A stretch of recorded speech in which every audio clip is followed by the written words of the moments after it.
From Relay FM, this is Connected, episode 185. It's brought to you this week by our sponsors, Squarespace, Anchor, and Ting. I'm your host, Stephen Hackett, and right off the bat, I need to thank Federico Viticci. He's not here today. He has taken over for me in line in San Jose. Oh, that's a good idea. So you can like go and get some pizza and stuff and like just record the show, and then he just takes over. Have I got to go there next week? Maybe. We'll have to consult the calendar. Okay.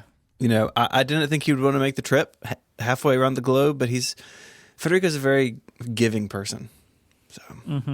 Well, because the lottery is tomorrow, right? So I guess he'll know if he needs to join you in the line. So I guess that's why he's just made a jump on it. Yeah, it seemed to make sense. So, anyways, that's Myke Hurley. Hello, Myke. How are you? Hello. You good? Yeah, I'm good. How are you, Stephen? Are you good? Good. I feel like this has been the theme this year so far. This part of the year is generally quiet. And like this Google Doc today is like bursting at the seams of stuff to talk about. It's been a very busy March. I was off last week on some vacation, and like just tons of stuff happened. Every time I picked up my phone, there was something going on. We have a lot to get into. But first, we're going to start with a new section I am calling Follow Print. So we have Follow Out, and we have Follow In, and we have Follow Around. But now we have Follow Print. I don't think Follow Around is. I don't think that was one. What's Follow Around? Oh, I can't really talk. It just you know it when you see it. You know. So there's this link we're going to put in the top of the show notes. Our friend Jason Snell was in the newspaper talking about how the Mill Valley resident records and hosts numerous podcasts in his garage. It's a fun article. It's funny. I love this idea of like Mill Valley podcast. He sounds like he's a superhero or something.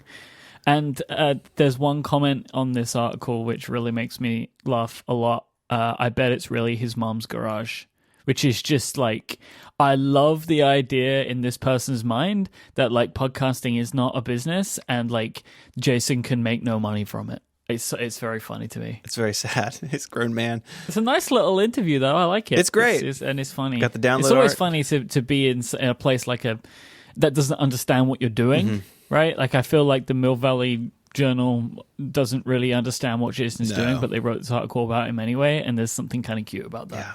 That'll be in the show notes. It is fun. We have that in real life, right? Like, oh, I'm a podcaster. What? You know, but to see it in print, Follow Print, new section.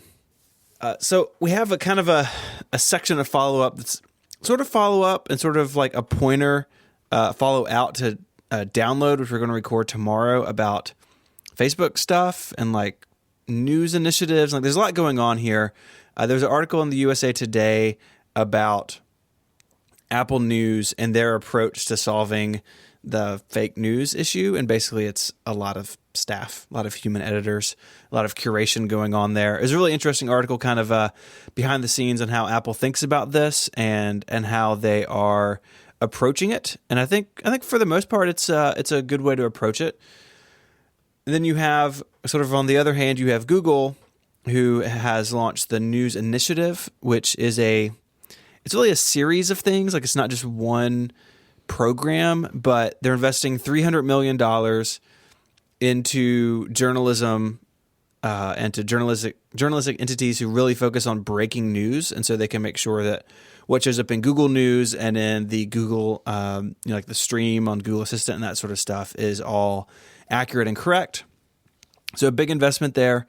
They're creating tools for journalists to be able to use for fact checking and data collection, and they are partnering with news organizations to sort of develop this alongside them. So kind of two sides of a coin, I think, of how you sort of handle this. And I think both Google and Apple are making really good efforts in this push, and that contrasts really strongly with Facebook's terrible week, which is still going terribly for them.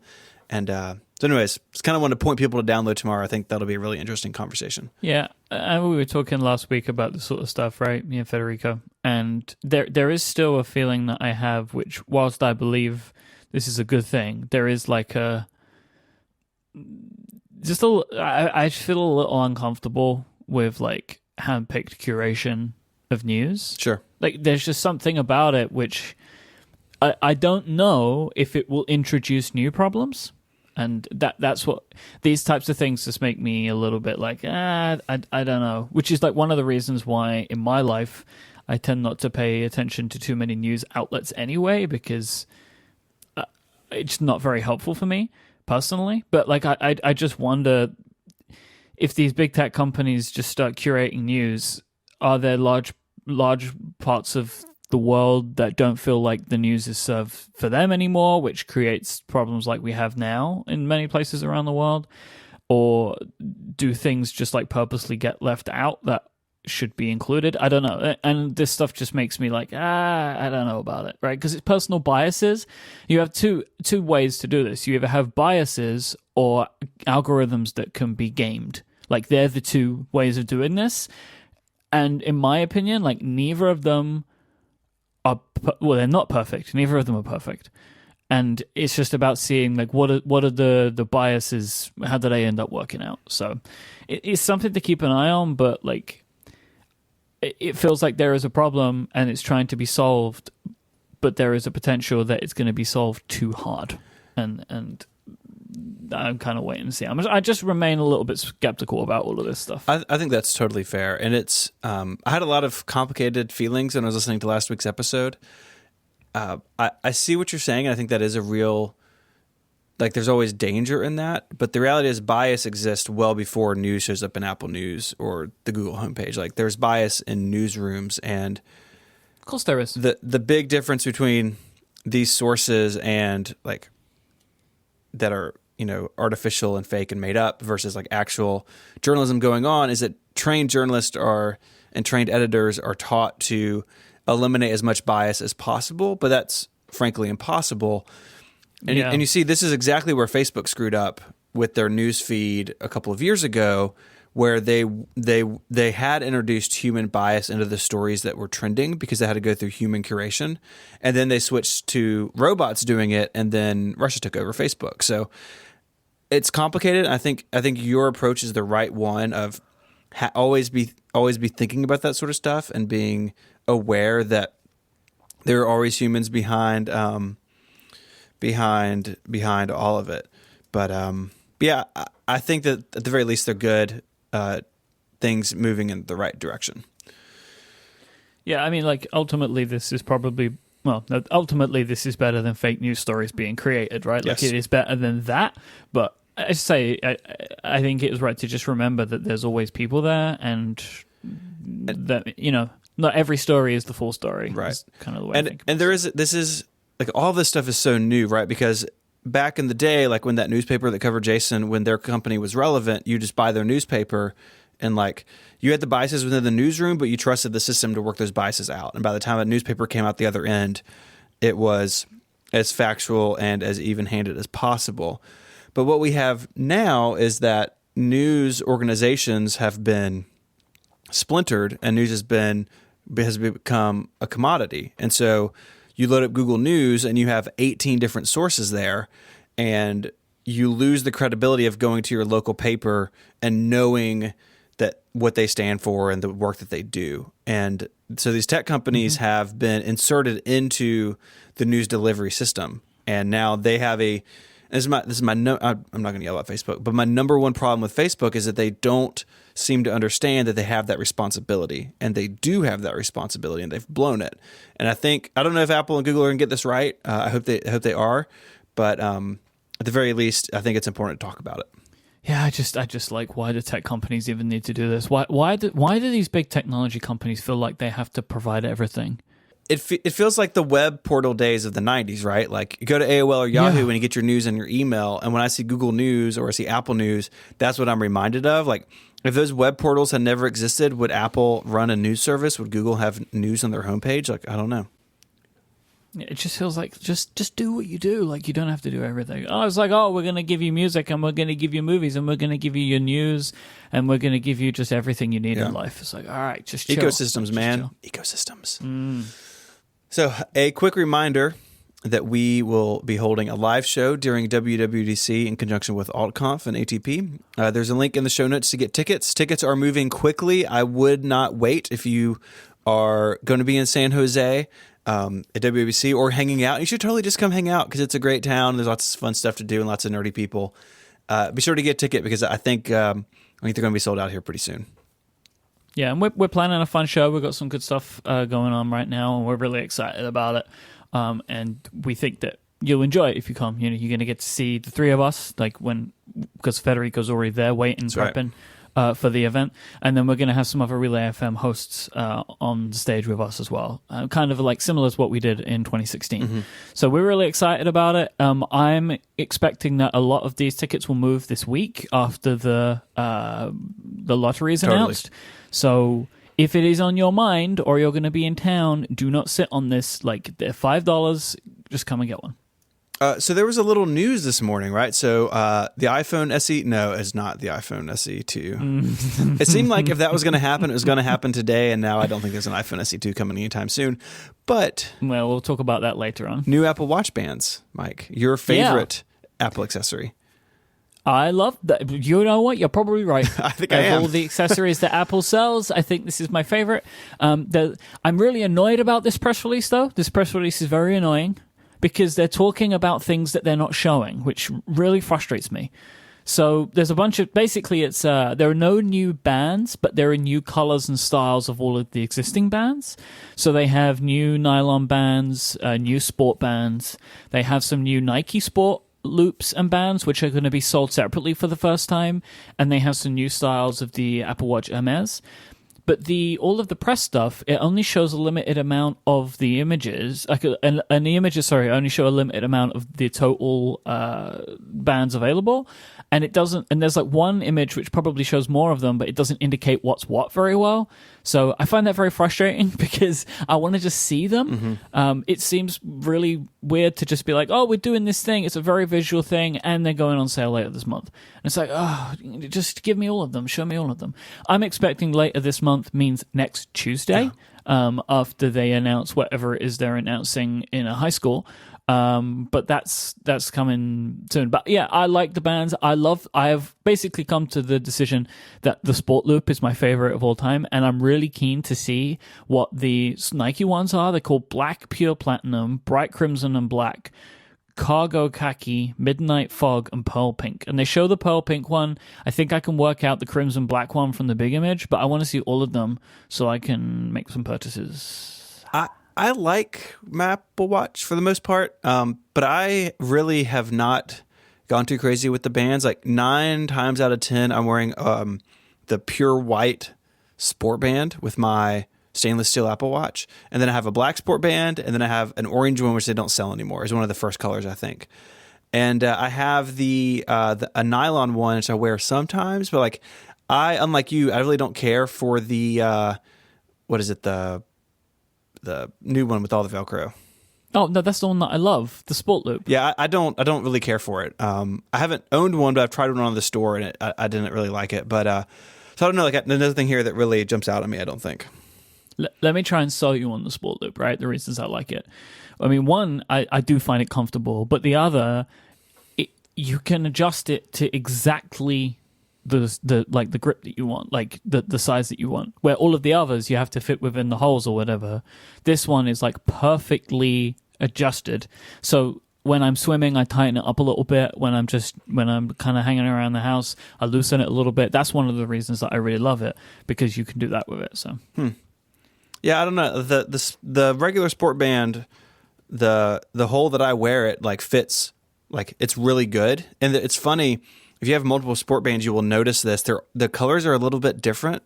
So like the white and the black don't feel the same, and the black is a millimeter tighter for some reason.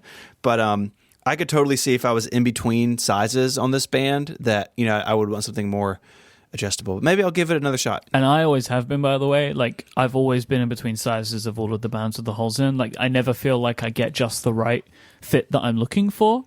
And that's one of the reasons that I like it. Plus, it makes this sound. You know, who doesn't like that? That's a good sound. It's a good sound.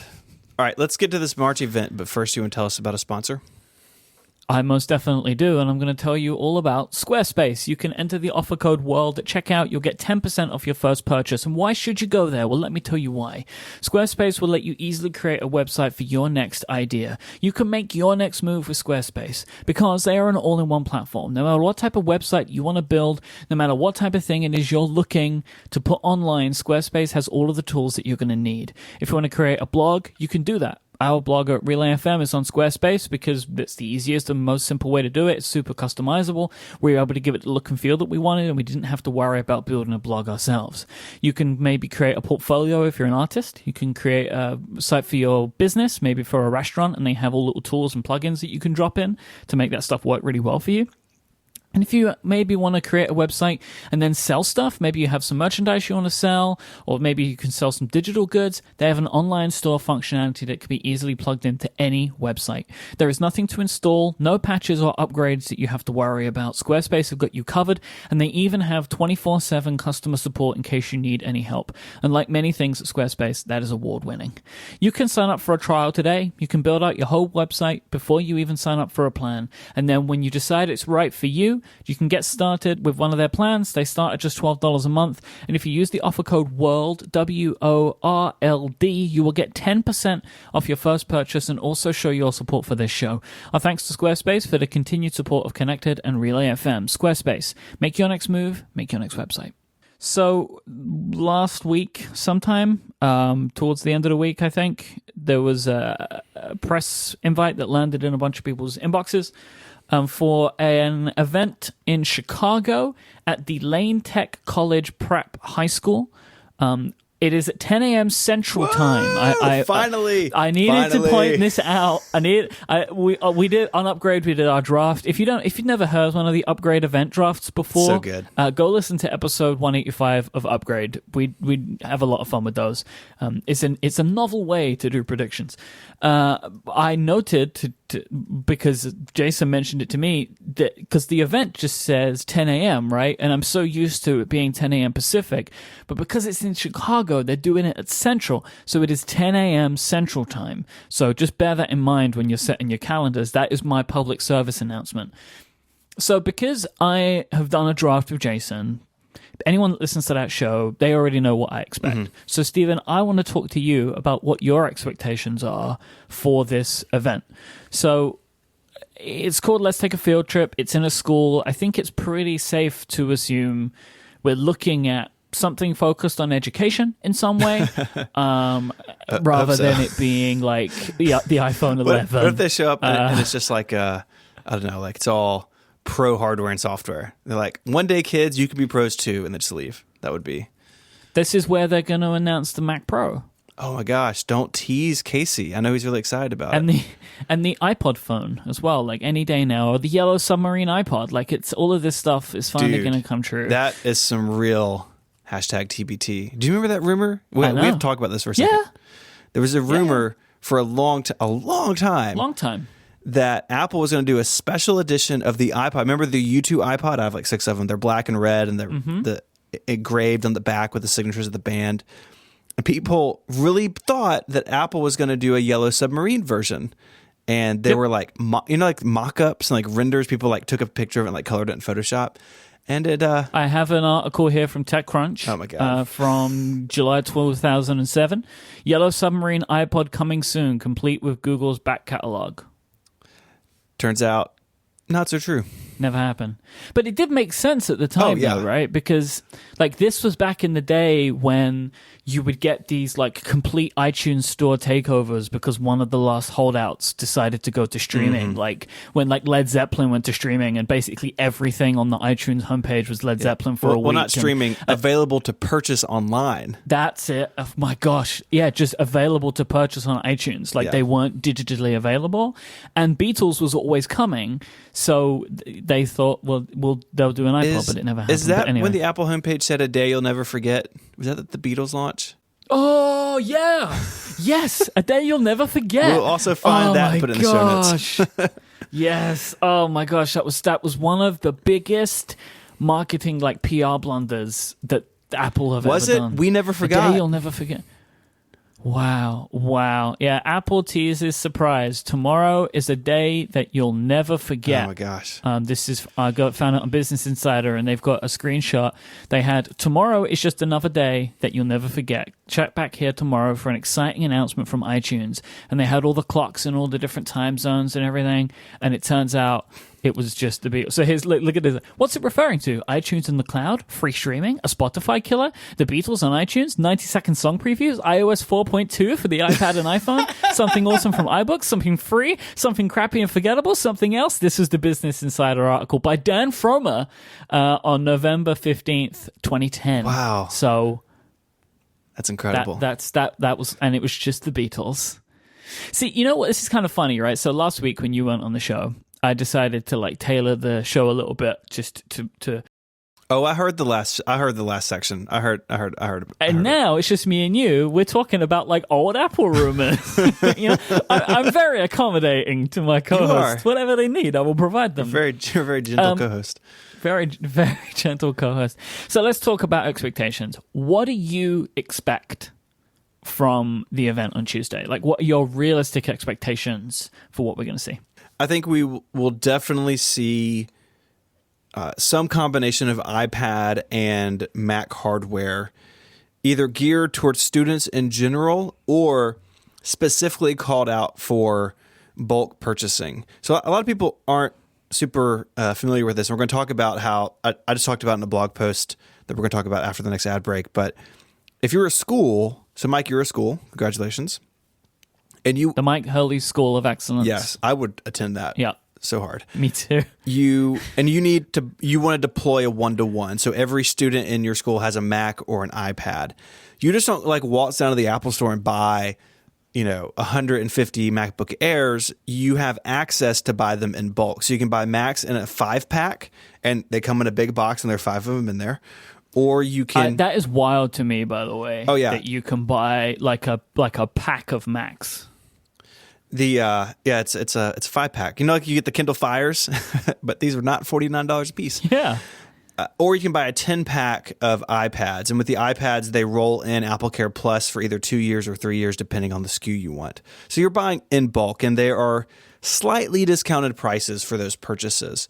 In a former life, I spent a lot of time in this field. When I left the Genius Bar and started consulting, my biggest clients were actually Apple clients, and Apple would hire us to go into the schools and deploy Macs, or even for the state of Florida, we deployed like 2,500 iPod Touches across the state. This is before the iPad, and iPod Touches are a terrible 1-to-1 program. I'm so sorry, children of Florida, that you were given iPod Touches in your science classes. But you cut up in all these 5-packs, and they're really well done. Like all the serial numbers on the outside of the box, you can scan them all in. Like it's all very well thought out. The problem is it's all too expensive, especially in light of Chromebooks. And Chromebooks can do a lot of great stuff, and they are taking over a lot of schools, mainly, I think, for 2 reasons. One, Google's cloud services, which are free if you are a school, are just incredible. You get all the normal stuff you get in Google Apps, and you get lots of management tools, and that stuff is really pretty easy to use. You can integrate your existing LDAP and do all this stuff. But Chromebooks are also significantly cheaper, especially than education Macs. So if you're a school, Myke, you can go buy the 13-inch MacBook Air, or even as education, you can still buy the 11.6-inch MacBook Air. It's not for sale to consumers anymore, but Apple still makes it and sells it for schools. I fully expect that world of Apple hardware for schools will see some significant changes. That may mean that the MacBook Air just gets cheaper. It may mean that there is some new low-end Mac notebook for schools. It may mean that that $329 iPad, which is a little bit less for education buyers again, that becomes significantly cheaper, or maybe there's a new model, which we can talk about in a minute.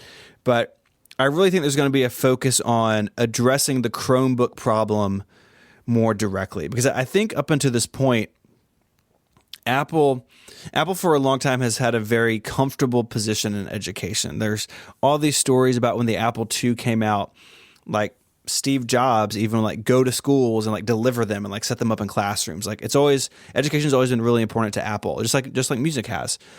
And for a long time, like in the 90s, like when I was in, elementary school, and right around the turn of the decade in high school, a lot of schools just had Macs because like schools just bought Macs because they lasted a long time and they just had that heritage, right? Once you were a Mac school, you kind of always a Mac school. But over the last 5 or 6 years, Apple has really lost ground to Google. Again, because its Chromebooks are cheap, they're easy to manage. If you destroy a Chromebook... It's price, right? Like, price is the reason. Price is by far the primary reason. And I think Apple is going to do something about that. I don't know if they're going to have a MacBook that's $399. Like, I just don't think that's possible. But I think if they can bring that MacBook Air to $600 or $700 or $800... Well, I mean, like, $399 is possible. They just won't do it. Right? Like, that's the difference, right? They could make the plastic MacBook again and probably sell it for that amount of money now. But, like, they're just not going to do that, which I understand, right? Because you don't want to, like, completely kind of sell out to it, right. But it depends on what the kind of the focus is. So I think something in there with hardware, whether this stuff comes to consumers or not, I don't know. But I think hardware is going to be a significant amount of time. Do you think though that they would do an event like that is publicly referenced for just stuff only for schools? I think Apple's so big, if they hold an event just for schools, it's going to be public anyways. So yeah, but like they don't have to hold an event at all, right? And they don't. And they'd also to add to your point and take away from mine, they don't have to invite press to these things, right? Like Jason's getting on a plane or a canoe or something and going to Chicago. So that flying garage that he moves around in the garage. It's his mom's flying garage. Jason Snell's wonderful magical flying garage coming to Broadway. So look at the iPads on Macs, right? Which I'm in agreement with you. Cheaper iPads, cheaper Macs, potentially. But what does that look like, right? If they do you think that they're just going to take what exists right now and make it cheaper? Or do you think there's going to be new stuff that's cheaper? I think the easier thing to do is take existing stuff and make it cheaper. I think the answer to that question is how seriously does Apple view the Chromebook threat?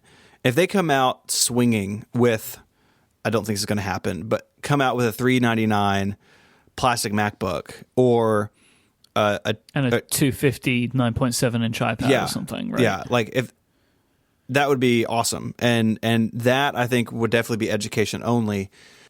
So I don't know. I would like to see Apple take education more seriously. I would like to see them make education only hardware again, but I just don't know if that's in the cards right now. Well, let me ask you this then. Okay. Because this isn't the first time that Apple's done an event like this, right?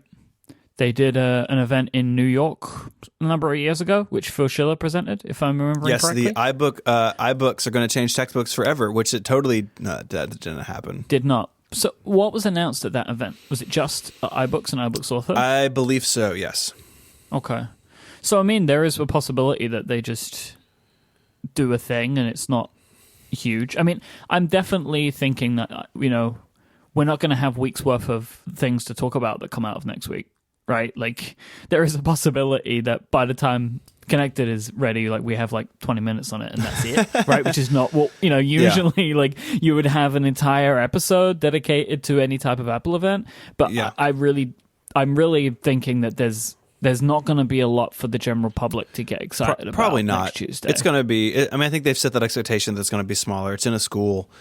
I think too, though, in addition to the hardware stuff, I do think there's a software component here. And I think only on the iOS side, like macOS server is effectively dead and they roll a bunch of stuff into client. But like, I think the Mac education story is kind of just going to be the same forever. Like they have some cheap Macs and if you want them, you can get them. But I think that they're pushing iPads and iOS in education. And there's lots of talk about Classroom and ClassKit in iOS 11.3. I think we'll see whatever that looks like. We'll see potentially some like third-party developers or people in iBooks, like whatever, using this stuff and showing how it can be rolled out. And hopefully some more management stuff. They have that Classroom app that on an iPad, if it's hooked up right, you can have multiple users and sync stuff to the cloud. And I think all that stuff needs attention and more features and some evolution. So I think if there's a software story, it's going to be effectively iOS only. And if the Mac gets anything software-wise, it's something that comes to the iPad first. Right. Or something that already exists on the iPad. Right. Totally. So they might do some of these like education classroom apps for the Mac. Because I don't think there is one, right? There is not. And really schools from like a management perspective have all moved to something, or a lot of them have moved to something like Jamf, which is a sponsor of Relay, but they really like are the place to go when you're talking about like fleet management. So if you have a school with 1,000 MacBook Airs, that's what you're using to manage them, not any first-party tools by Apple anymore. So there's, as with any Apple event, there's a lot of expectation. What are we not going to see, do you think? Out of the possibilities, right? Yeah. I mean, like, we're not going to see the next iPhone 10, but like there are things that people are expecting could, and like in theory could have a place at an event like this, but what do you think is not going to happen? I mean, the iPhone SE is due, but it's not. An education event is the wrong place for it. I kind of thought when the Apple Watch PR release dropped this morning that the iPhone SE2 press release was going to be like 5 minutes after it, and I'm still waiting for that. So yeah, I don't know what's going on there. Yeah, I mean, I thought that if they did it, they were going to do like what you said, but like I didn't think there would be something beforehand. Like I figured that with the press release of whatever happens on Tuesday, there's also an iPhone S, which could still happen. It could, but I think is less likely now they've done the Apple Watch bands. Unless that they. The only thing I would say to that is if this event is going to be sort of lower in the press cycle, that if you have an iPhone SE announcement come out at the same time, then maybe you can hope those two things can ride together. So maybe, I think if we get past this event and there's no iPhone SE2, then I don't think it's coming anytime soon.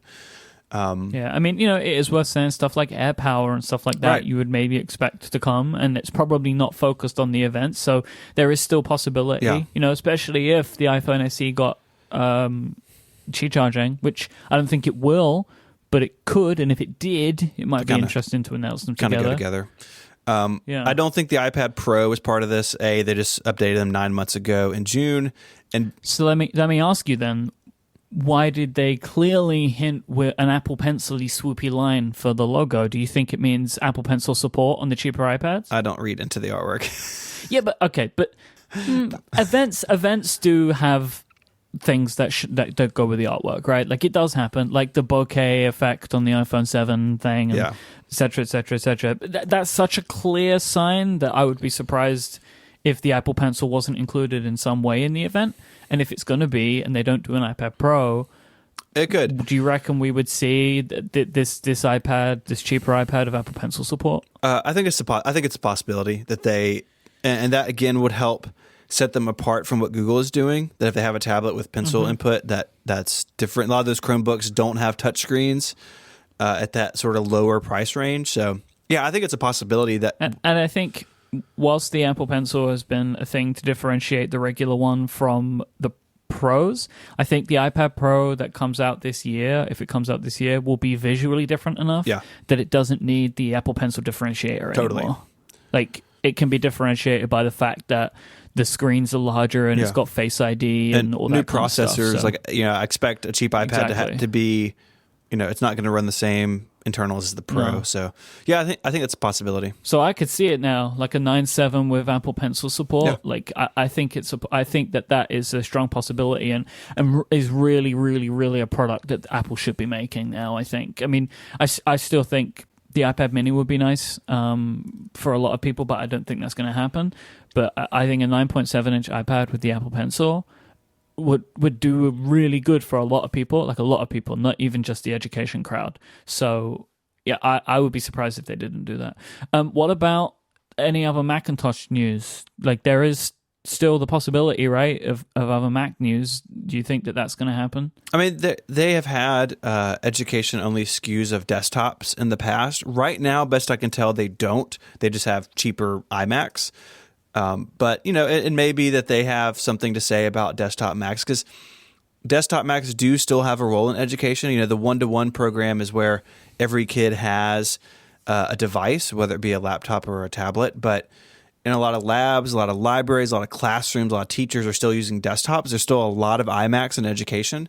And so, yeah, if they're taking the time to talk about the one-to-one stuff, then Yeah, that may be an opportunity to say, hey, and also, if you need a library full of iMacs, we've reduced the price $200, or, you get more machine for your money or something. So I wouldn't be shocked if it happens, but I wouldn't be disappointed if it does not. It's like they say, like, for all you teachers out there who've got a lot of hard work to do, here's a Mac Pro. All you teachers out there. Like that sort of voice. Oh, yep. Rick Allen in the chat room asked a question we don't know the answer to, of course, but we can discuss. Do we think the event will be webcast? Do we think there will be a video? I think that there is a possibility more than ever that there won't be, because it's in this weird place. I mean, there still could be, because people will expect it, but I think that there might not be. And I'm actually quite excited about the possibility of there not being a video, because it'll be back to live blogs again. And there's something nostalgic about that, right? Like, I'll have The Verge open and Six Colors open and TechCrunch, and I'll be like scrolling and looking at all the pictures. I don't know. There's something about that which would be kind of interesting. I think it might be in a weird way kind of enjoyable to do it, especially for an event that, I'm not going to be super bummed about, most likely, if I miss the announcements on a video, right? Like, because this is probably going to be a little bit more low key, that it might be fun to experience that nostalgia for an afternoon. Yeah, I don't think there's going to be a video. I think it's probably too small. And again, that helps set the expectation of, this is an industry event. We invited press because it's going to get out anyway, so why don't we control that? But it's really an industry event. So that, I would say that makes it even more important to tune into Upgrade, because Jason will be there and we'll be recording straight after. So Make sure you subscribe to Upgrade and listen to next week's episode. It's like a live blog later, but in audio. In audio form. Imagine that. Maybe we could try and convince Jason to live podcast from the event. Do you think Apple will allow that? So we're talking about old Apple stuff. Do you remember the FaceTime demo and Steve Jobs yelled at people for using Wi-Fi hotspots? Yeah, it was like 2 weeks after everybody laughed at the fact that Google had the same problem, right? Yeah. Google did an event and nothing was working, and it was because of Wi-Fi. And then 2 weeks later, Apple had to do the same thing, and it was because of those it was those little wireless box thingamajigs, right? Like the mobile hotspots. Yeah. That was what the problem was. There were journalists used to take 4 of those, because live blogs were such a thing, right? And you had to make sure that you 100% had connection, and if you didn't, then you wouldn't be able to post anything. I'm actually really that's the thing I'm most excited about with this event, is the possibility that there won't be a video. I don't know why. I maybe it's because I'm 30 now, so I want things of my youth or something. Wow. I don't know. Wow. But so now I'm looking forward to just reading some live blogs next week. It'll be fun. Today's show is also brought to you by Anchor, the easiest way for anyone to make a podcast. If you have a thing you want to say, you have some topics you want to cover, maybe you have some thoughts about Apple's event next week, you can share it so easily with Anchor. You just download the app from the App Store, and if you want to, you can record into it like you're talking on the phone, and then Anchor will take care of the rest. But if you want to go one step further, maybe you already have your own recording rig and you've been editing stuff in GarageBand or Logic, Anchor have just updated and added some awesome new stuff to their system. They now have a web system so you can upload your files directly. You'll get analytics so you can tell how many people are listening. Anchor will easily help you distribute your show to a variety of platforms, including Spotify and Google, and obviously Apple Podcasts as well. And there are no fees for this podcast hosting. Now, Stephen, you have been hosting a show on Anchor called Subnet. Do you want to talk a little bit about that and why we've been using Anchor for this? Yeah, so Subnet's sort of a daily tech headline show. I'm doing it 6 days a week, which when I say out loud, seems like a lot of podcast. It's fine, though. It's really good. It's really good. Thank you. Yeah, it's only a couple of minutes. And we partnered with Anchor because their platform lets us put it on the Google Home and the Amazon Echo. So you can ask your voice assistant, to play the news from Relay FM, and 6 days a week you get stories, top 3 headlines from us. So that is a really hard problem to do on your own. We looked at it and we just walked away from it. And Anchor makes it super easy. I upload audio to their dashboard. I don't have to log into Amazon or log into Google. The Anchor platform takes care of all of it, and it's really easy to use. It fits right in my workflow. I don't have to go out of my way to make that possible.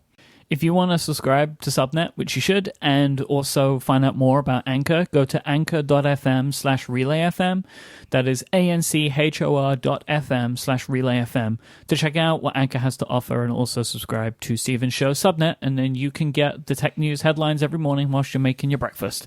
Our thanks to Anchor for their support of this show and Relay FM.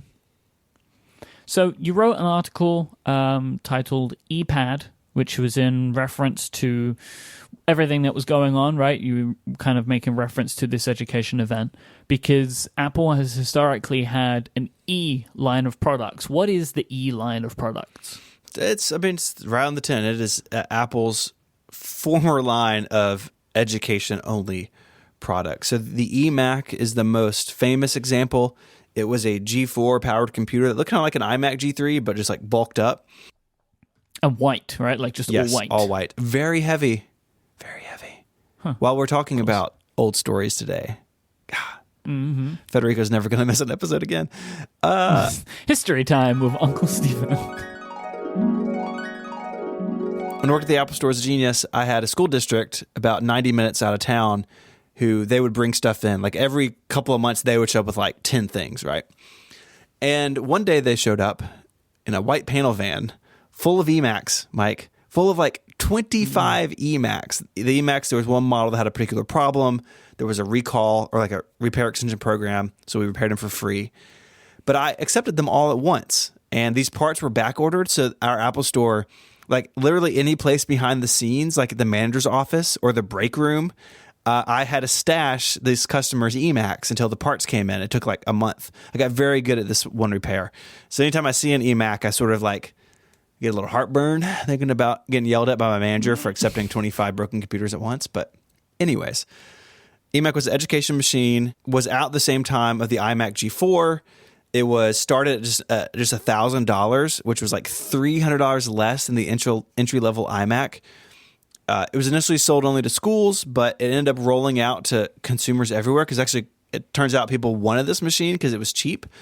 And it was around for a long time, like 3.5 or 4 years. They had several models of it. It was sort of the flagship for like the E line of computers. They also had the eMate, which was like ran the Newton OS and was in a clamshell, and they made it for schools. It didn't do very well. It was on sale like 9 months. But the idea was that Apple, like, did I tell you I used to use an eMate? Like I broke my wrist when I was a kid, and we had them in school. I broke my left wrist, so I couldn't write anything. So they gave me an eMate. That's awesome. And I had an eMate for like 6 weeks or something. I have one on my bookcase. Everyone looked at me really, really weirdly. I bet. Because I was walking around school with this like super strange computer keyboard, like typewriter It's a thing. weird little device. It's very weird, very weird. But the eMac in particular was really the last time Apple made a true education-only computer. They've had SKUs like we talked about in the last segment of the 11 MacBook Air, the 13 MacBook Air that are, cheaper, less powerful or whatever. The eMac, Apple designed and developed and built for education, and they ended up selling them to consumers as well. I think there's room for this today, not in the Mac line, because I think the future of Apple in education is the iPad, but I think there is room, potentially, if anything, it's a fun thought experiment, for an education-first iPad, for an ePad, if you will, a tablet that Apple designs with the needs of education and schools in mind and the consumer secondary. Because right now what Apple's doing is they're taking the low end of their consumer line and selling it to schools, right? So that cheap iPad, the MacBook Air, those are consumer products that Apple is just sort of shoveling into schools at a slightly reduced price. And that may be one reason they're losing ground to Google, because Chromebook manufacturers are making these machines.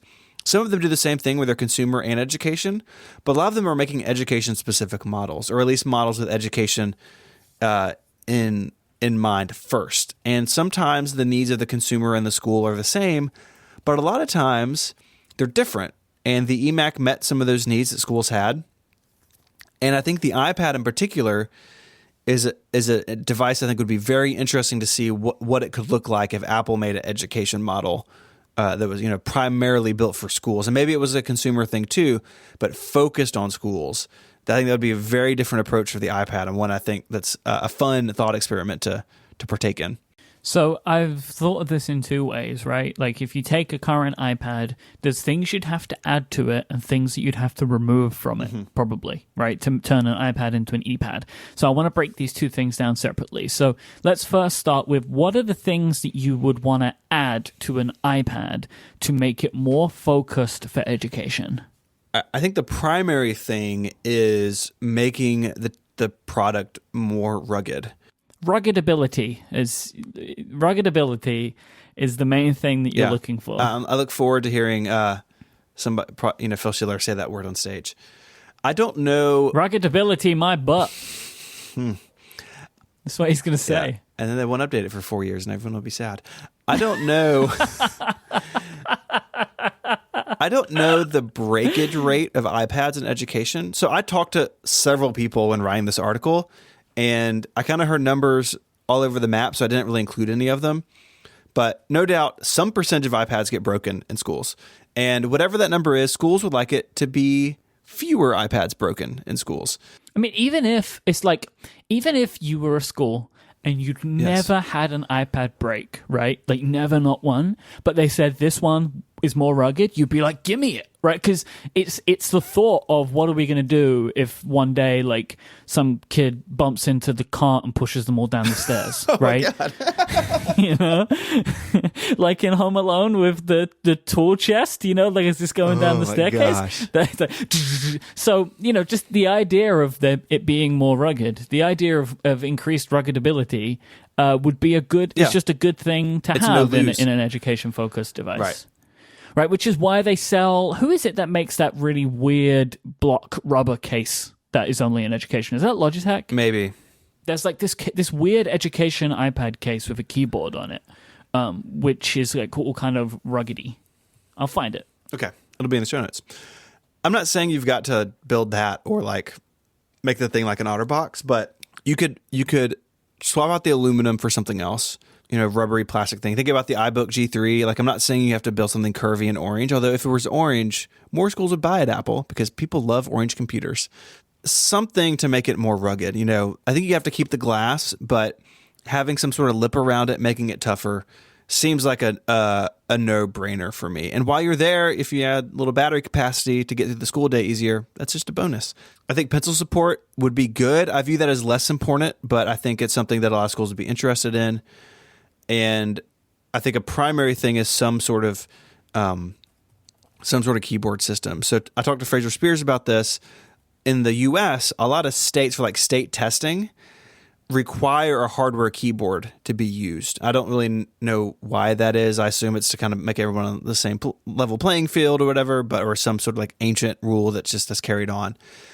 But that cheap iPad does not have a smart connector, and so if you are buying a bunch of iPad Air 2s or the 5th generation iPad, you're also buying a bunch of cases. And if you buy 1,000 iPads and the cases are $40 a piece, you spent $40,000 on cases alone.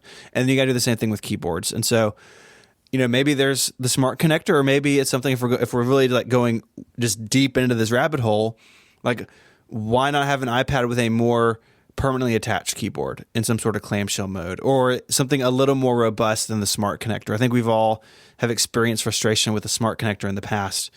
But having something available to make the keyboard cheaper and tougher and more reliable seems like a pretty good thing. It's the Logitech rugged combo is what I was thinking of. It is the ugliest case in the world, but it's made for education. I put a link in the show notes so you can see it if you want to. It is horrific. It takes everything you might like about an iPad and makes it uglier, but like that's not the point, right? Like the point is you make the best, most ruggedy thing that you can make. So yeah, I mean, like, do in your mind, do you think that the best thing to do is to like change the actual design of the physical product, or like it just comes with this extra case? What do you think is the best way to get around it? It may be a change. I mean, I think if we're saying Apple should create something for education, then I don't think you're bound by what the current iPad is. So, All right. So let's say in this Stephen Hackett product, the ePad, would it have pencil support and a smart connector? I think it would have pencil support, and I think it would, if it doesn't have the smart connector, some sort of like reliable keyboard tech. You know, I guess smart connector is better than Bluetooth, so yeah, we'll say smart connector.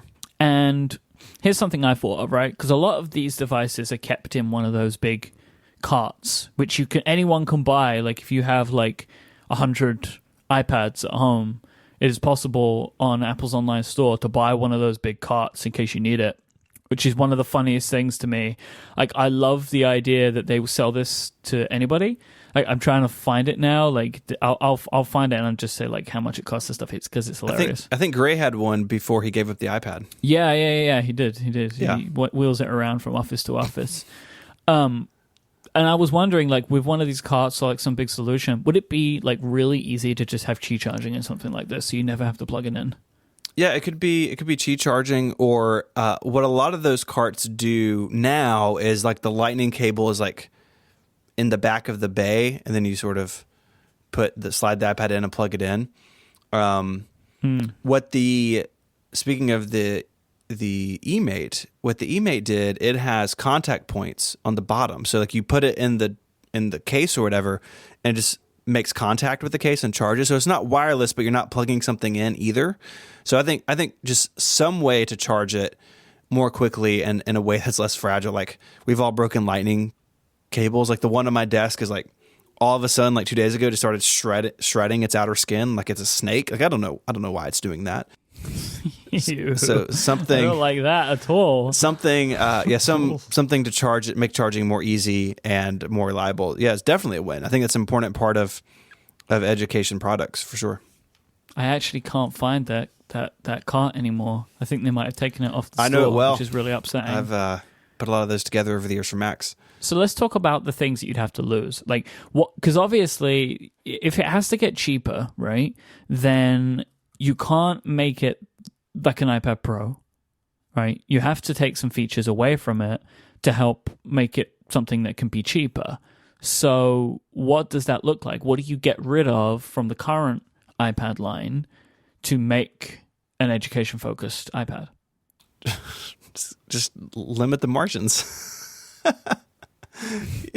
All right, but let's work in a world where that, you can't just, well, like, because as well, you can't just be like, here's an iPad Pro, but now it's $200. Like, this product has to have some limitations to it, right? No, totally. It's all about what compromises you pick. I think these are pretty obvious, actually. Like, no LTE option, no True Tone, or the 120 hertz is called, whatever it's called. Oh man, what is that called? Fast scrolling. They gave it a name, didn't they? Butter scroll. Something display? I don't know. It makes my brain freak out, so I turned it off. I love it. And you can use older processors in these things. Like, you don't need, what's in the iPad Pro now, the A10? ProMotion. Do you think I've saved people tweeting at us? Nope. Do you think I got it in time? They're tweeting. No. ProMotion. And you can use older processors, right? And less storage, like it's sort of the standard things. You can have 2 speakers instead of the 4 speakers in the iPad Pro. But it is a challenge. Like, we have it. Rosemary found it. The Bradford PowerSync cart, God. 40 for iPad and iPad Mini. There it is. Rosemary in the chat room found it. It's $3,000, but it holds. It can hold 40 and charge 40 devices. Rosemary saved the day. There's 2 in there, actually. There's 2. There is the Bradford PowerSync and 20, and then the Bradford PowerSync 40. Weirdly, the Bradford PowerSync 20 costs $2,000, and then the 40 costs $3,000. So really, you want the 40, you don't want the 20.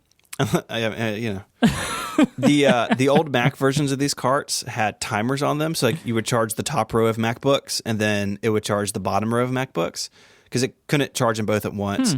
And if you screwed it up, it's too much power. Too much power. If you screwed it up, the kids like on the bottom row if their computers didn't get charged in time, like you had to adjust the timer. Very exciting. And those things are built like tanks. I had to replace the timer in one of them once, and I thought I was gonna die. Like, I was like on my back, like in like the student like teacher lounge at the school, and like my arms up above my head's like trying to change this timer, and like I dropped a wrench and said some terrible words like in elementary school, and it was very exciting. Anyways, what are we talking about? Yes, you can get rid of all that stuff. But I do think, like, I was joking about the margin, but that I think is why, like, the most obvious reason this thing doesn't exist. Apple doesn't think the expense is justifiable, that they could sell enough of them to make the time and money to develop it and design it worth it. But two, to sell this at a cheaper price and to put all the things that I want in it just isn't compatible with what Apple wants to make per product. And I would imagine that the margin on the eMac was pretty good because they used a bunch of old stuff in it. And they had to design a case, but the tech stuff was all pretty well known. But something like this, that's definitely going to be expensive to develop and to design and to produce. And Apple's going to want to keep the margin there. And so I think ultimately that's why something like this is not in the cards. And watch me be wrong about all of this, but I just don't see Apple developing a new product from scratch and being able to sell it for $300 or $200. So why could this product then, in theory, not just be the Jason Snell iOS laptop? Like, it would have a keyboard built into it. It still has all the safety and security of iOS, right, over macOS and whatever it is Apple's trying to do there. And also it'd have a bigger battery in it, most likely, if it's in a kind of a laptop form factor. You'd maybe have a bit more space. Like, isn't that just what this should be if they're going to make something like this? Definitely could be. I mean, I realized that after I wrote my blog post, so I was like, oh, well, this sort of defeats the whole thought experiment. But just don't worry about it. Definitely. You could still call it the same thing. Called the ePad. It definitely could be, right? Like, there is a reason the notebook form factor has done so well for so long. I still think, at least, and others will disagree with me, that the notebook form factor is superior to an iPad plus a smart keyboard in a lot of ways. It's not as flexible.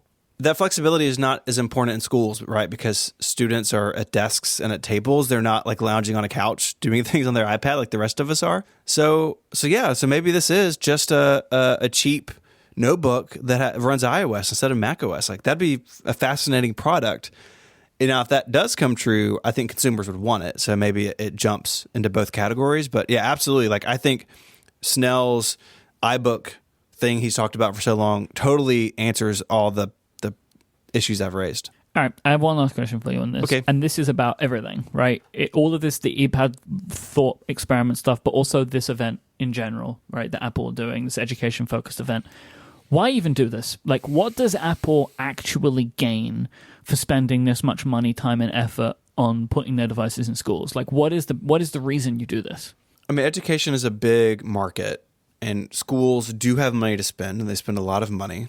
They don't spend it as often as consumers do, right? Like, Macs and one-to-one deployments in schools they're often leased. So Apple makes revenue every year, and then every 3 or 4 years they put a bunch of money down and start it over. They spend a lot of money on that hardware, and I think the more cynical answer, and one that is just as true, is that if a student encounters an Apple product in a school, they may be more likely to want an Apple product when they're out of school. And right. That's like icky and weird. It's how you get people in the top of the funnel. It's how it worked. It worked for me, right? Like, I was introduced to the Mac in school. Yeah. And I fell in love with it, and it changed my entire Me too. career. Right? Like, seeing an iMac in my school had like 3 of them, and it was my entire world changed because it was this incredible thing. Yeah. Like, all the computers that I'd used before that were, they were either the green text on the black screen type of thing, or they were just junky PCs, right? Mm-hmm. And then I saw this iMac, and it was like, what is this? And then it kind of sent me on this path. So, like, you can still do that, right? Like, you give kids iPads, and they're like, this is brilliant, and then they just want to use iPads and Apple stuff for the rest of their life. Yeah. And look, the thing is, I don't think that's bad. I think that's fine. Like, I think that is a fine thing to do. Like, it's okay. Everybody needs technology now, right? Like, it's part of our lives.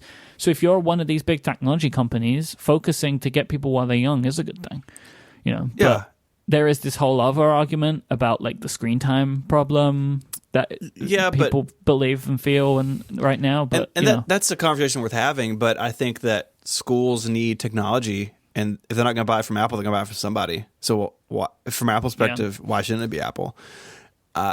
My completely unscientific belief on this is that in 5 years' time, 10 years time, maybe 20, we will look back and laugh that this was ever a question. Like, because screens will just become so much more prevalent in our lives. Like it is like the idea of parents saying to their kids, "Oh, you don't stop reading," you know, like you're reading books all the time. Like I believe it to be something like that. Maybe. Like think of how much we use screens as adults now. Like it's only going to continue. So, but anyway, I don't have kids, so you know, you can borrow mine anytime you want. Sure, I would love to. They're great. I do think they are great. I do think that sort of halo effect around education is less than it used to be. Like in the 90s when like I first used the Mac in like 5th grade or something, that was the only place I was going to see a Mac, right? Like no one owned them. That is a very good point. Like this could be an old way of thinking. And I kind of think that, I think it's still a relevant thought, but I think it's less relevant than it used to be, because not that Apple's market share has exploded in Macs, but with iPhones and iPads, like there's not a kid who hasn't used an Apple product at some point, right? Like I'd be hard pressed to think about that being true for many students, at least in like relatively well-to-do areas. And this whole conversation is like bypassing all of that stuff, which we're just not going to touch. But students who use technology in some form or fashion have surely seen or used an Apple product at some point. So I think it's less important now than it used to be. But yeah, like in the 90s, the only people buying Macs were schools and publishers. And like, so unless your parents worked in publishing and brought an old Mac SE home, you probably weren't going to see one. At least it was a lot less likely than it is now. And so I do think that's still an important factor to this. And I think it's something that Apple thinks about. And I think that education is just important to the company. Lastly, I think that they think it's a really important thing in our society, and Apple truly believes that their products make things better for their users. And Apple really cares about education, so those two things go really nicely together. So Apple wants to be there. They want to serve students and teachers because they believe in what teachers do, and they make money from it as a business, and they gain lifelong customers. Like all that's gravy. So I think it's an important thing for Apple to still pay attention to, even though it is not as important overall as it used to be. I mean, education really helped keep Apple afloat for a long time. That's not true anymore, but I still think they view it as an important part of their overall strategy, and I'm hoping that next week shows that that is still true. Today's episode is also brought to you by Ting, the mobile phone service that wants to help save you money. Ting believes you should only pay for what you use, and with prices like $10 per gigabyte of data, the average Ting customer pays just $23 a month per phone. If you're in the US and you use a cell phone, you're going to love what the folk at Ting can do for you, and I would expect that's quite a lot of people. Ting doesn't believe in contracts, overage fees, or unlimited plans with tons of catches. They have top-rated, no-hold customer support. If you need something and call them, they will answer you. You get through to a real person and they're going to help you. They're not going to like pass you on from person to person. Ting are focused on offering the best prices they can for their customers, and any savings that they make, they will pass on to you. 80% of phones made in the last 2 years can come to Ting, and Ting supports both GSM and CDMA. They even allow you to get the latest iPhone as soon as they launch, along with AppleCare too, so you can go to Ting, get an iPhone 10 right now with AppleCare. If you're currently stuck in a contract, Ting will offer a 25% credit off your early termination fee as well. This is up to $75 per device that you bring to Ting. To get started, head over to connected.ting.com and use their handy device checker to confirm your phone can make the switch. And if you're looking to upgrade, they have plenty of options available for you in their online store. Listeners of this show can save $25 on selected devices or keep it as a Ting credit. Go to connected.ting.com right now and see how much you can save and sign up. Our thanks to Ting for their support of this show and Relay FM. So there was a report from Mark Gurman, which was published sentence by sentence a few days ago, which was very weird.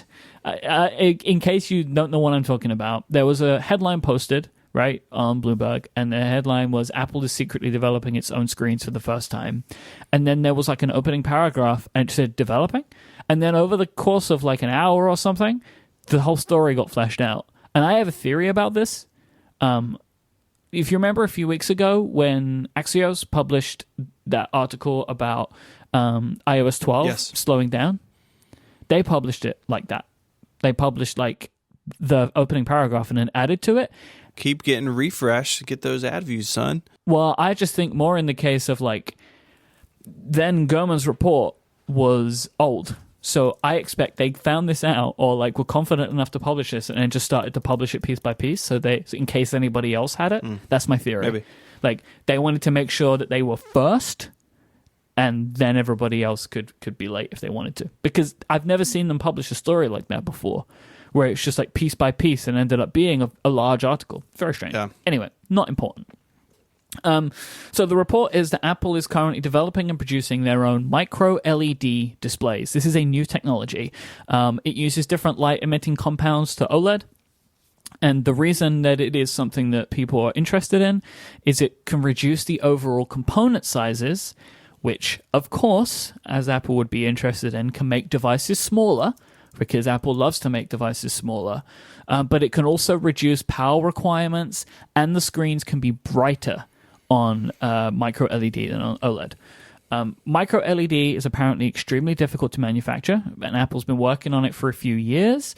It's been apparently a very up and down situation, but they finally got it to a place where they're happy with it. Apple are not going to make these themselves, like they're not going to build their own factory. They have their own plant in Santa Clara, California right now. They have about 300 engineers working on it, according to Bloomberg. But they will specify the entire design for these screens to a third-party manufacturer in the same way that they do their processors. Yeah. Now, the way that Apple currently works with screens, I'm not 100% sure how it works. So in Mark Gurman's report, he says that Apple uses Samsung-designed displays, which they make their own calibration to afterwards. John Gruber posted an article in Daring Fireball saying that iPhone X screens are an Apple design which have been years in the making, and that they do this because Samsung is the only company in the world that can produce the displays at scale, and they're not off the shelf, they're an Apple design, and that because Samsung and Apple are arch rivals, they want to move away from this.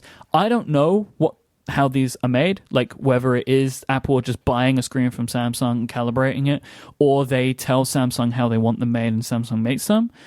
But the point is that Apple can fully specify a design with this micro LED stuff and then have it made in a way that they can't right now. Like Samsung has to be involved in this in some way.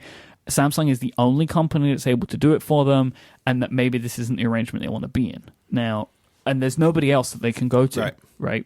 As it turns out right now, as you've seen with other phones like the Pixel 2, other OLEDs are not as good as what Samsung can make. And that's why Samsung's screens in their own phones are so good, because they are the best right now at making them. Mm-hmm. So that's one of the things that's really interesting about this. So the micro LED stuff, it requires this process called LED transfer. That's one of the processes you need. And it's something about like having all these, I think you have like 3 LEDs, like a red, green, and blue in one pixel. And it's this really complicated process to get these to work. And it requires this thing called LED transfer. Apple bought a company called LuxView in 2014, which owns the intellectual property for this process. So it seems like if this is the only way you can do this, that Apple will be the only company that can make micro LED displays. Yeah. So that's why they're doing all of this. Because OLED, they have to go to somebody else for. But micro LED will be theirs. And if micro LED turns out to be better, then we're in the Retina era all over again, right? Where like Apple can make these screens, or however it is that they do it, their way and nobody else can do it, or everyone's super far behind until they can come up with their own process to make something akin to micro LED. So that's why they would want to do this, because Apple own the intellectual property to make these displays and other people can't do it right now. So then they would maybe go to like LG or Sharp or someone and say like, this is how you do it. We're going to set up this factory with you, and then you're going to make these displays for us. Which again, something they do all over the place. Which is they do this for like processors, right? All their processors are done this way. They set up a design, help companies set up factories and do it. They did it with that glass factory, and then they ended up not using their glass, a sapphire one, and that company basically exploded, right? Yeah. So this is something that Apple do, and it's something that they will do for these. Now, according to Mark Gurman, these screen technologies are multiple years away. Like this is multiple years away still, and if and when Apple do this, it will likely start with the Apple Watch, because it's a smaller display and they need less of them. And if it works, it will move to the iPhone in maybe 5 or 6 years' time, something like that. What do you think about all of this? I think it makes total sense. Apple is a company that wants to control as much of its hardware stack as possible. Like they do the processors, they're doing the GPUs now on iOS devices. They want to control as much as possible. Like I don't buy personally this like, oh, it's Samsung. No, I don't either. I think that's baloney because like both Samsung and Apple are probably like, it's like whatever, right? Like Samsung want to make the screens for Apple because there's so many of them. Yes. Apple want to buy the screens from Samsung because they're the best. Everyone just goes along with it. Like I don't feel that like, oh, we have to make these so we get away from Samsung. I think it's just Apple want to have something that's better than everybody else. And if they believe that this technology is best, then they will do that, because then if it is that good and they're the only ones that can make it, that's another selling point, right? Oh, yeah. I think the Apple versus Samsung, like that exists in the consumer realm, but when you're talking about manufacturing, like with Samsung at least, that's a very different part of their company. Like Samsung is enormous, and I think they're operating on a different level at that point.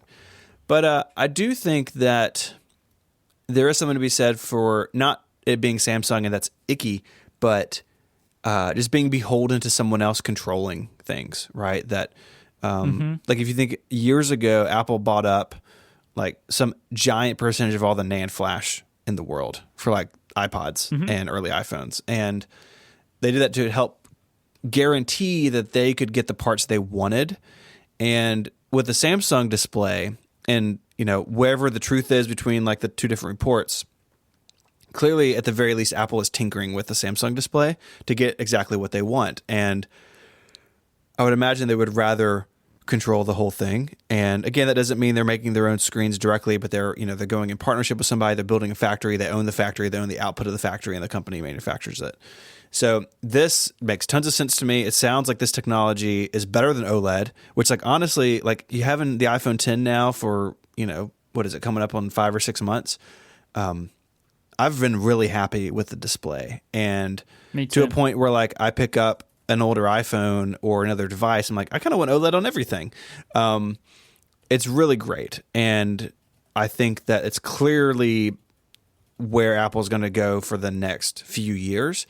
But it seems like in this report and other things I've read about micro LED that it makes everything good about OLED and makes it even better, and that's awesome. So I'm excited to see what this looks like. And I think starting with the Apple Watch makes a ton of sense. There was a detail in this report that Apple, like in this Santa Clara place, they're making these micro LED displays by hand. Like it's like an Etsy shop for displays, but they're using them in prototypes, right? Like, so they are using prototype Apple Watch boards and stuff with these displays. And like, I had never really thought about that, but it makes a ton of sense that if you were doing an R&D project on new hardware, why not use that in your prototypes for devices? Because you can control it in-house, right? Like, we don't hear leaks, like hardware manufacturing leaks, the way we have in the past. Maybe this is one reason why, because Apple's doing more of this in-house. And I totally believe it's happening. I totally believe that if they can make this work, Apple would want to do this. Clearly, they're spending a lot of money and effort on this, and I think that they believe it'll pay off. And I agree. I think it could be something that would set future phones apart from their rivals. It is wild to think that they would own a potential screen technology. Like, that feels like something that not one company should own, right? Not in a bad way, but like it just feels like screen technology previously has kind of just been this thing where screens are made in these certain ways. Yeah. And then like everyone can try and make the best one that they can, like LCD and LED and OLED and stuff. And now Apple will potentially own this process for a while. Like, my expectation is like if these end up being that good, someone will just work out another way to make them that like isn't this specific process. Right. But Apple have a head start because like they bought this company 4 years ago and they were doing it. Like, they worked it out. So like that is a head start, right? They've got a whole big thing, like, they've got a whole situation set up right now where they're building these things. I think it's very interesting. It is more of like a question for me of like, with the amount of money that Apple has, like it is still surprising to me that they just don't set up their own factories that they own and just run it themselves. I guess it's just that they don't want to deal with the hassle of doing that, right? Like, so that they give it to these third-party companies. It is really funny that like they do all this work, they create these prototypes, and like you build it, right? It just seems kind of funny to me. Yeah, and if they're going to manufacture them in China, which in this climate they may say they're going to do it in the U.S., but say it's in China in particular, that's just not Apple's strong suit. And there are companies there. It's like this is what they do. It's what they do. And you're talking about the Apple Watch, that's one thing, but you're talking about the iPhone, like that needs the scale of China manufacturing. They're not going to be making iPhone screens in California or Texas or somewhere. They made the trash can Mac Pro in Texas, and I guess there's still like one dude there making one every few weeks. Yep. But this, if it really goes as broadly as they seem to want it to, then yeah, the only way forward is to go to a Foxconn or a Sharp or somebody and say, hey, this is our patented way of doing this. And these are the metrics, and you're going to start building them, and then we will buy 100% of the yield. So, yeah, it's exciting. I've been so impressed with OLED, and I just excited to think about what could be next. Is that the show? That feels like the show, man. We did it. All right. I don't have any more old Apple stories, so it seems like it's time to wind it down. Are you sure? I don't believe that. I don't believe that's the case. Well, nothing's coming to mind immediately. I spent like 2 days making a YouTube video, so I can't. It's a lot of thought process went into the show, and now I'm very tired. YouTube.com/512pixels. Right. Smash that subscribe button. The video will be up about the time the podcast goes up, I think. It's a good one. I've seen it already because I'm like that. Yeah. It's good. Yeah, because you're a 512 member and you get the newsletter. So did I plug the other thing okay. Yeah, I noticed that. If you want to find show notes for this week, and there are a bunch of show notes you should look at this week, like the Beatles iPod, just click that one and buy a WDC ticket. Do that first and then look at the Beatles iPod. You can find all that stuff in your podcast app of choice or on the web at relay.fm/connected/185. We're coming up on 200, man. That's bananas.